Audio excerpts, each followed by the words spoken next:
So welcome back to my little Joying install series. If you haven't already seen the unboxing video, which is pretty simple, just me pulling everything out of the boxes and explaining why I bought everything, that video will be down in the description below, and so will all the items that I purchased and used for this installation. I'll have the links to the Amazon link where I purchased everything. Now, this video I'm going to focus on the part that seems to scare away a lot of people when it comes to the overall installation, and that's going to be the actual wiring of the whole unit. It's simple, but you don't want to overlook this step and rush through it, because if you mess this up, it's gonna mess everything up, right? It's nothing you can't repair or undo. It just no one wants to come back and redo this particular step. So I do recommend taking your time, not rushing through this, double checking your work, and let me reiterate, I am not a professional. I am a fat dude in my bedroom who likes to hear himself talk and felt like putting the information out there. This is how I'm going to do it. You don't have to do it the same way. You can use any kind of connector you want. Personally, for me, I'm going to be soldering and heat shrinking everything because I want this to be done right and I want it to last. I will not be using any butt connectors or any quick zip connectors or anything like that. Everything will be soldered and it will be double checked for strength. For me, I don't want to go back into my mom's dashboard and reinstall it or fix something that I could have done right the first time. Okay, now that that's all out of the way, let me just get to the overall explanation. This is a harness that came with the head unit itself. You can see each wire is labeled except for the speaker wires and a couple wires, but we can pretty much guess what they do, right? And this right here is the kit that came from the Metric kit made by a company called Harmony. Again, all the links to all the harnesses, the head unit, the DIN kit, everything will be in the description below, so no need to panic. Granted, you've probably already bought it, or you got it as a gift, or you're thinking of buying it, in which case, links are down below. So step one, I'm going to be pulling this one apart right here. Got that out right there.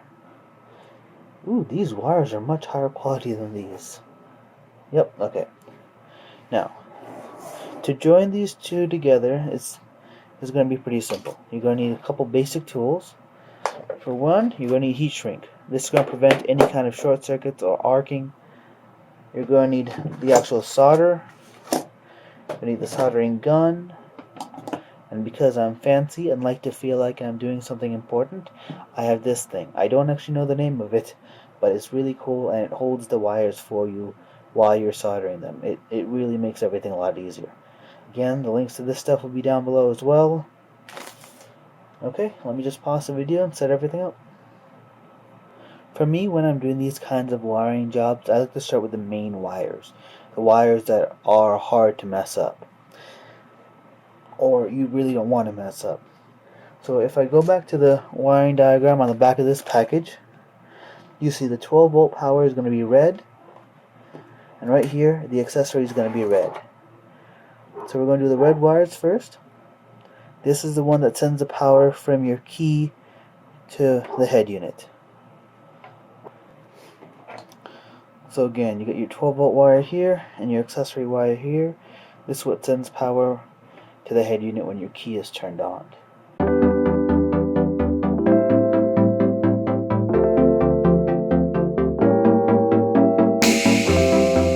Twist these wires together. Oh, actually, almost before I forgot, you want to put your heat shrink before you solder the wires together.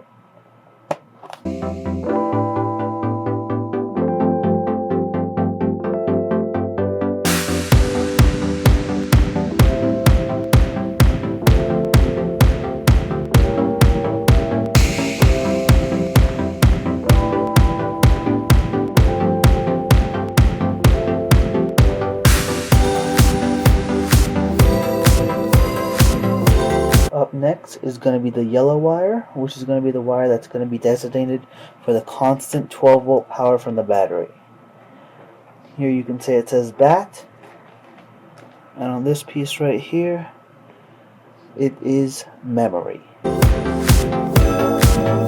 Now this is what helps your head unit keep the track of the time when your ignition is off. The orange wire I'm about to solder is the illumination wire. This particular wire is the one that dims the screen and turns on the button lights that surround it. It basically syncs in with the rest of the car. When you turn your headlights on, it dims the screen, it does everything else. You see I already have the heat shrink right there. Now the solid gray wire is going to be the front right speaker, the positive connector. So you want to find the matching solid gray wire. Again, make sure that there's no black on this solid gray wire.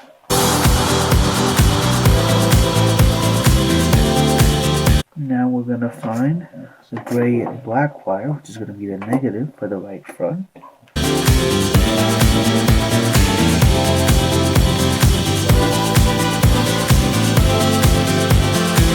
Next wire we're going to look for is the pure white wire, and that's going to be the left front positive.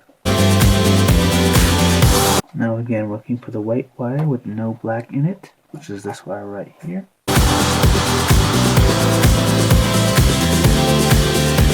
Next wire is going to be the white wire with black in it. That's going to be the ground for the left front.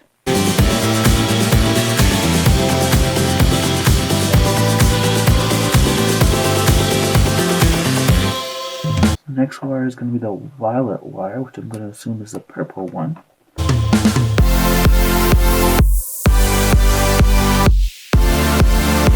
Next is going to be the purple and black, which is going to be the ground for the right rear.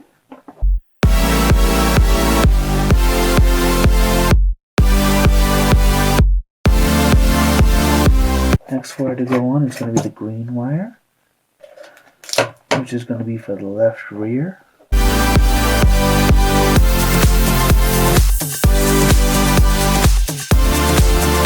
This is the green and black, which is going to be the negative for that side.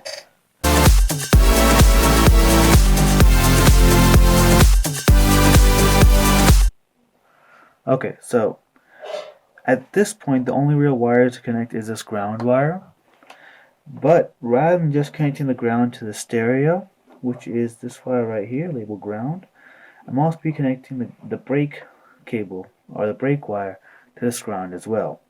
Normally this brake wire is going to be hooked up to your handbrake, and when you pull the handbrake, it's going to be grounding it out and allowing you to play videos on your head unit.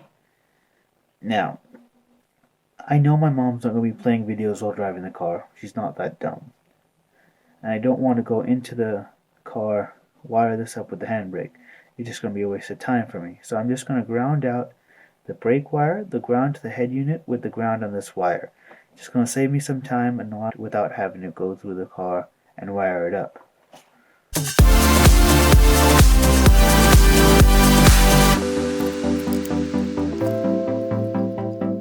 Now there's also a setting you can change inside the car itself. But I'm just trying to not mess with those kinds of things. I'm just going to hook up all the wires up correctly, so I don't have to worry about all that. Now at this point you'll notice that there are a couple wires that haven't been hooked up yet. And those will be these key 1 and key 2 wires. These two wires have to deal with the steering wheel controls. The car that this is going into does not have steering wheel controls, so I'm not going to worry about that. Now we have the antenna connector. This is for a powered antenna, which this car does not have either. And here's the amplifier cont wire, or connection, or whatever. This one, also the car does not have an amp. Now, here is the backup reference wire. Now, this particular car does not have a built-in backup camera, which is why we're installing an aftermarket one. And that aftermarket one's going to have to be wired separately from the harness. So this is the only wire that I have left to connect, and that's going to be connected inside the car. So as for everything else, the wiring harness itself is done. Oh, and I forgot to add the data wire for the backup camera. That's also going to be connected in the car. Both the backup reference and the backup data wire will be connected in the car. another wire that came on the harness of the car. This is the dimmer ground wire. Now this is a part of the same circuit as the illumination wire, but this dimmer wire is what's used to control the brightness of the buttons. Now this particular head unit does not support the dimmer wire, so I'm going to leave that undone as well. We'll be taping up these wires so they don't connect any kind of short circuit or anything like that. And that's all. But the illumination wire is intact and functional. The dimmer wire is not. That shouldn't be a problem. The lights are kept on max all the time anyway. Like I said earlier, the links to everything will be in the description below. The wiring harness, the head unit, everything that's needed will be down below. Other than that, the rest of this wiring harness is done. Everything else is set up. Move this one last piece of heat shrink over here, and we're done. Just gonna heat up the heat shrink and set everything up. On for next week. I do also have one more ground wire left over from the original harness. I won't be using this either. That's about it.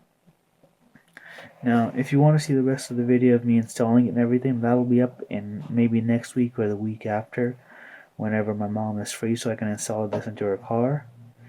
So just hit subscribe so you don't miss it. If you like the video, hit like. Do whatever you do on the internet.